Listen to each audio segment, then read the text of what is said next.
Well, hello everybody, I'm L.A. Little, and this is your daily NeoTA wrap.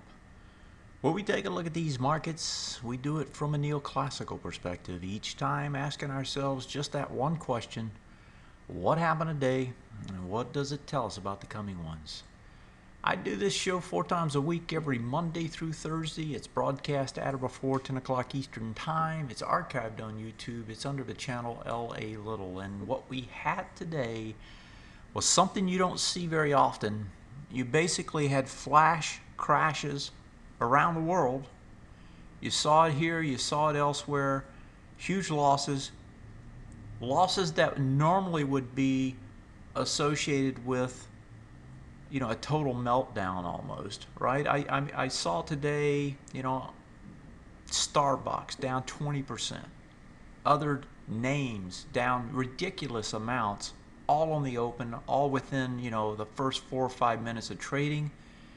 You had huge declines. Dow was down 1,000 points to start with.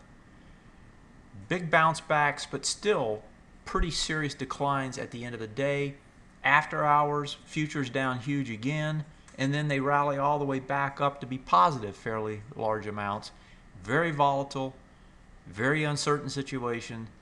What does it all mean? Let's look at the numbers. Let's look at the charts. Down 3.5%, 4% across the board. Gold ends up down 0.5% itself.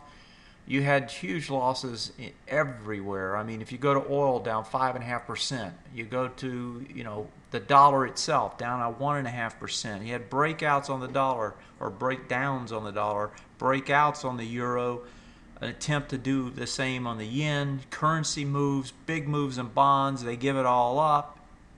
Tremendous volatility on the day.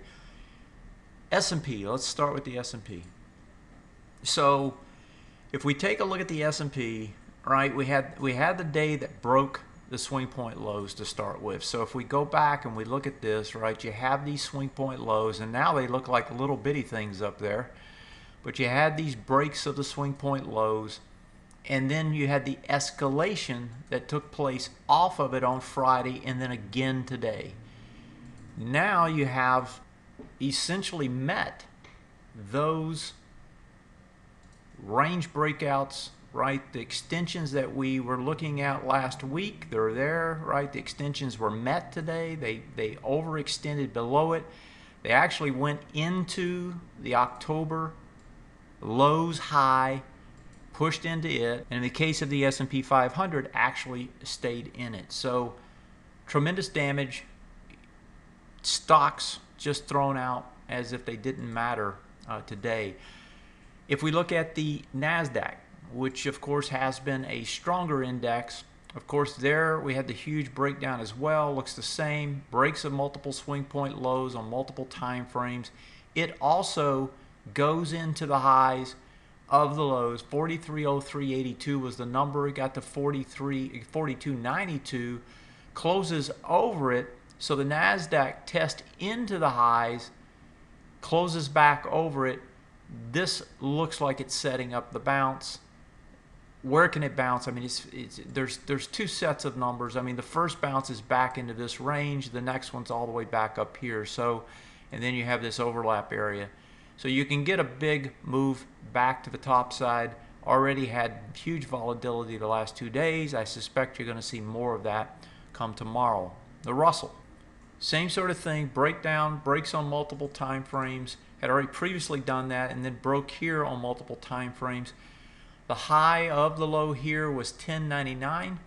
You got to 11.05, so you didn't quite get to it. Maybe it tests in the morning, but again, same sort of scenario. Look for these things to start trying to bounce, most likely from here. Now, the most bullish scenario, if we could conceive of a bullish scenario here, would be, in terms of an immediate test of this low. In other words, if you were to go right back down there, test that low, get underneath it, the odds are you are not going to have this kind of volume. That would give you the type of, I can buy it here, put my back against the wall kind of trade, not risk much, and have a huge potential for a spike back the other way. But, everybody else knows that, so the odds of actually getting it are probably not that high because everybody's going to front run that trade. When I said we had flash crashes everywhere, it started in Asia, it started in China. Here's the Chinese, they break a swing point low here, they break one there, they broke another one on Friday.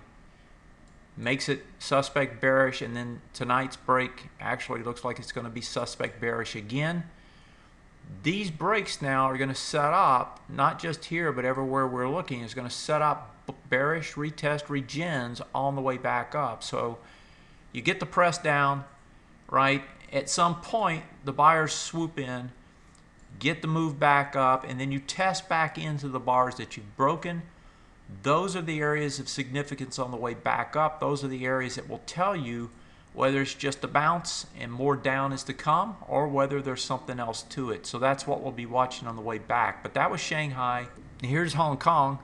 And I'm putting it on the weekly chart because, you know, it doesn't mean much on the dailies anymore. But now you've broken multiple swing point lows on the weekly as of last Friday, and now you get the extension down. Remember, when you break on a weekly time frame and you break multiple swing point lows in general, you're typically going to get 2 to 3 bars extension off that break. Now, it doesn't mean that it has to go, you know, deep down like it has already. It can simply, you know, work its way down, kind of, you know, bounce around down here. Sometimes they kind of go sideways, extending down a little bit. But 2 to 3 bars on a weekly is, of course, 2 to 3 weeks. And so, you know, this is bar 1 of the 2 to 3 that's just starting today. Of course, when something like this happens, even the strongest get taken to the cleaners. Here's the Nifty 50 in India. That same sort of scenario we just talked about, in this case, was just on one time frame, but you got a break of 3 swing point lows on Friday. What does that do? You get a big extension down, break 2 more. You've broken 5 here now on this time frame. You bring it to the weekly time frame, now you're breaking 2 there as well. So you can see multiple swing point lows, multiple time frames can lead to significant damage, and that's exactly what we had here, just as we've had elsewhere. And I won't go through all the charts, but if you move over to Europe, here's breaks of multiple swing points taking place on the CACs. Breaks a swing point low today. If it holds down here, it'll be multiple swing point lows on multiple time frames. If you move over to the German DAX, same thing. The one thing you should notice is that in all these markets, and I'll just come back to the daily chart here on the DAX, in all these markets you have blow off top volume. As you've heard me say before, blow off top volume either to the bottom or to the top, right, many times sets up a range. And not only that, many times what you'll see is that big bars become range bars as a result of the blow off top volume. And I've switched over to a weekly here on the S&P, but you've got this big bar today that becomes kind of a range bar. Maybe it trades a little bit below it, a little bit above it. Matter of fact, I could probably switch it, or should switch it, to the daily. Here's the daily chart. That range bar now, it usually will end up holding prices for a while. So in other words, you know, this, more than likely, you'll see this trade potentially to the top of the range, to the bottom of the range, maybe just get down below it a little bit, get above it a little bit, but more than likely carry this range now for a while, you know, trading inside this big bar as things calm down. You know, initially they'll still be very volatile for the next few days, but then you'll start to calm back down, and instead of these, you know, 120 point ranges on the S&P when you typically have 12, so an order of magnitude of, you know, 10 or something, you end up getting, you know, more reasonable 20 or 30 point ranges, and you'll trade inside this big bar. That's usually the way it sets up as a range bar. And then eventually, when it breaks the range bar, right, then you get some sense of the near-term direction, whichever way the break takes place. So that's something else that you can look at in the coming days. When I said we had a flash crash this morning, I wasn't joking. Here's the construction ETF, right? All the construction stocks inside here. Look at the range of this thing. I mean, pull it back on a weekly. This thing went all the way back, right? And this one, you know, has actually been one of the stronger ones. It didn't quite get back to the October lows, but you saw a huge reversal, and it actually closes only 4.8% down. when it was down probably, what is that, about 20%? How about the pharmaceuticals? A relatively stable sector, right? Well, that one only trades down 4% today, but it was down as low as 113. That's 50 points lower. That's down 30-something%. I can't even calculate it. That's the flash crash I was talking about. And if you just pull up a couple charts inside that sector, like Merck, for example. Merck drops today 3%. It was down at 45 at one point. So that's off of a 55. It's down 10 on 55. It's about 20%. How about Bristol Myers? Not quite as bad. That one ended up down only 4%. Dropped from 61 to 51. So 10 points on 6. That's 17% or something. Ridiculous numbers, ridiculous price point drops. And they all happened within 5 minutes of the open. So one of the things I told subscribers this morning is that take your stops out. You could see it was going to be an ugly opening. You could see that they were probably going to just throw all the babies out with the bathwater first thing, and then you'd probably get some big bounce. And if you look intraday at Merck or at any of these companies, here's the opening bell. And then this is, I've got it on 1 minute. 3 minutes in, you had the flash. And that was pretty much across the board. You saw it everywhere. Huge spike in volume. What is that? That's a running of the stops. Was somebody targeting those? Probably not. But every stock you pull up today is going to show you that same thing. If you had stops in, you got stopped out. Pure and simple. Here's Apple on the opening, right? Down, what was it, 92 on the opening bell, the opening first minute. So Apple was flash crashing on the open. More liquid, I guess, more go-to stock. Here's another one I was talking about, like Starbucks. Starbucks dropped it all within the first 2 minutes.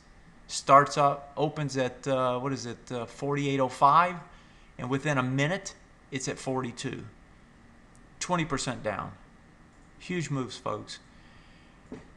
The markets are not necessarily rigged to take your money. But you have to realize the risk that's out there, and you have to mitigate that risk. And how do you do that? It's easy to say in hindsight, but it's not easy to do in practice. And a lot of people, have been lulled to sleep. I even did a video on it. I called it White Noise.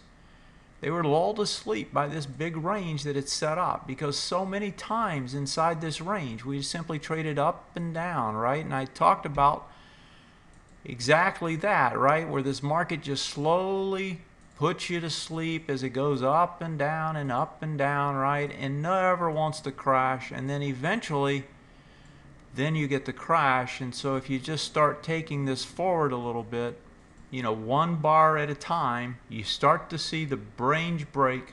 That was here, right? That was the swing points. You had one here, you had one there. You get the break. This was on Thursday. This was the Fed bar. This was the day after the Fed. You get the break on that swing point. You get the break on this swing point. And this one actually doubles as a swing point on the week as well. So in other words, multiple swing points starting to break on multiple time frames. And that sort of a scenario, right, can lead to a lot of damage. And if you hadn't watched this show, or you hadn't taken some sort of precaution when that took place, if not before, you really are putting yourself at a lot of risk in those cases. And that is what people did here, because on Friday you got the extension down, the real damage was done. Anyone in this market as of Friday was deep underwater, and they had to decide, do they come out or do they stay in? And then of course by today, Friday looked like a cakewalk as you walk into a 7, 8, 9% decline on the major indexes. Ends up down 4. Big day down. I guess it wasn't 7 or 8 on this index. It was about 4.5, 5. Still huge declines, folks. Neoclassical is about understanding where the risk is, right? We knew the risk was up here. I even said it on this show over the past week and a half. Stated, you can go back and look at them. The records are out there, right? The videos are out there. I talked about the risk Wednesday, specifically last week, right here. I told you, on this particular day actually, I told you that you're going to see more pressure the next day. It was set up to be pressured more the next day. That was on this bar. Of course, the next day, more pressure. I said it was going to get more pressure the next day. Of course, it got more pressure, and here we are. It's a mess. It's a mess. Today was an opportunity on that little flash crash to pick up some stuff if you weren't in a panic about what was happening. If you're in a panic, of course, it's a different story. You can't really think straight. The key to making money in the markets is not put yourself in a position where you have to sell when you don't want to. And matter of fact, to put yourself in a position where you can buy when you want to. And the key to that, of course, is to be invested most of the time to the long side. But when the bells are ringing and they're telling you the risk is elevated, as it was in this area here, and it starts to break, you've got to get out of the way if you haven't already taken precautions, because this kind of decline every now and then actually does occur. That's it for tonight, folks. Where do we think it's going to go tomorrow? I think you're going to get a bounce in here. Maybe you'll get a test of those lows, but more than likely just a bounce out of this area. And and then we'll range trade this thing for a while, and we'll see what it wants to set up to do next. The classical, setup is that you come back up, you fail on the bounce, you roll back over, and you're in some sort of a bear market. You're already in correction territory tonight. In the post 9/11, not 9/11, but in the post 2008 period, things have changed because of all the quantitative easing around the world. Now, I don't know that people have given up on quantitative easing. Matter of fact, I don't think they have. You're going to see countries, governments, central banks come out and start supporting these markets. They always do. They always will do that. Expect that to happen. Expect the bounce to unfold. But expect these lows that you saw today with volumes on them to most likely get tested. They're real lows, even though they feel like a flash crash. Go back and look at the flash crash in, I think it was May of 2010 or 7. Go back, 2010 or 2011. Go back and look at it. That flash crash, it got tested again. This one probably will be too after it bounces. Have a great night. Take care. Good night.